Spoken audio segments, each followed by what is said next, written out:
Hi friends, welcome back to our channel. ఈరోజు నేనైతే ఇంట్లోనే బాదం మిల్క్ ఎలా తయారు చేసుకోవాలో చూపిస్తానండి. దానికోసం ఒక 4 గంటల పాటు బాదం అయితే నానబెట్టుకున్నాను. దాంతోపాటు కొన్ని జీడిపప్పు కూడా నానబెట్టుకున్నాను. చిన్న మిక్సీ జార్ తీసుకొని దాంట్లో వేసుకొని వాటితో పాటు 4 ఇలాచీ కూడా తీసుకున్నాను. కొద్దిగా పసుపు, కొద్దిగా పాలు వేసుకొని మెత్తని పేస్ట్లా గ్రైండ్ చేసుకున్నాను. నేను ఈ మిల్క్ తయారు చేయడం కోసం 1/2 లీటర్ పాలు తీసుకున్నానండి. అలాగే ఒక 2 స్పూన్ల కస్టర్డ్ పౌడర్ కూడా తీసుకొని పాలు వేసుకొని కలుపుకొని పక్కన పెట్టుకోవాలి. మీలోపు పాలు మరుగుతూ ఉంటాయండి, మనం కలుపుకుంటూ ఉండాలి. చిక్కపడుతూ ఉంటాయి కదండి, అలా కలుపుతూ ఉంటే. తర్వాత గ్రైండ్ చేసుకున్న పేస్ట్ని అయితే పాల్లో వేసుకొని బాగా కలుపుకోవాలి. కలుపుకున్న తర్వాత ఈ మిల్క్కి సరిపడా షుగర్ అయితే వేసుకొని బాగా కలుపుకోవాలండి.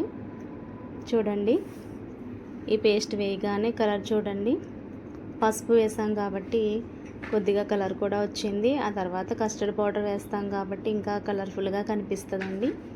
కొంచెం బాయిల్ అయిన తర్వాత షుగర్ అయితే వేస్తున్నాను. చూడండి, చిక్కబడిని పాలు కూడా దీనికి తగినంత, అంటే మిల్క్కి సరిపడంత షుగర్ అయితే వేసుకుంటున్నాను. కలిపి పెట్టుకున్న కస్టర్డ్ పౌడర్ కూడా వేసేసుకొని కొద్దిసేపు మరిగించుకోవాలండి.